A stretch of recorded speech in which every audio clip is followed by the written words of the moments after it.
Dating Senador Leila de Lima bumisita at nag-alay ng dasal sa Minor Basilica of Our Lady of Manaoag matapos siyang makapagpiyansa.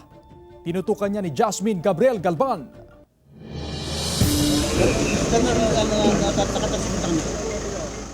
Pinagbawalan mang pumunta, hindi nagpatinag para mag-alay ng pasasalamat at panalangin si dating Senador Leila de Lima sa Minor Basilica of Our Lady of the Most Holy Rosary of Manaoag. Mag-alas 10 ng umaga kanina nang dumating si de Lima sa Minor Basilica. Taimtim ang kanyang panalangin na tumagal ng halos 10 minuto. Iniyakan ko sila. I practically begged and pleaded.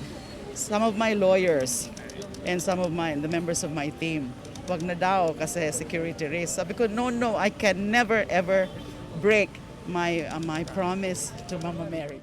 Taong 2012, nang magsimula raw siyang maging deboto ni Inang Maria, 2 beses sa isang buwan siyang bumibisita sa simbahan ng Manaoag noong siya'y Justice Secretary.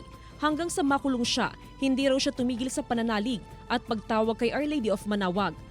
I always tell her, Mama Mary, tulungan niyo po ako makalaya. Paglabas ko po, promise, bibisitahin ko po kayo sa shrine niyo. Answered prayers daw ang paggawad sa kanya ng pansamantalang kalayaan matapos payagang makapagpiyansa sa kanyang ikatlo at huling illegal drug case. I feel vindicated. I've been waiting for this. I've been waiting for this moment. Na talaga namang I never lost faith na darating talaga tong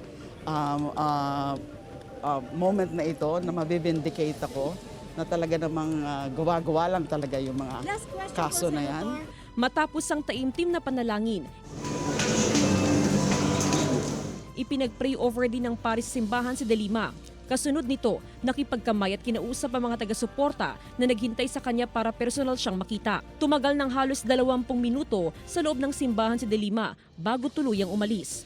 Kasama si Daryl Peralta, Jasmine Gabriel Galban, One North Central Luzon.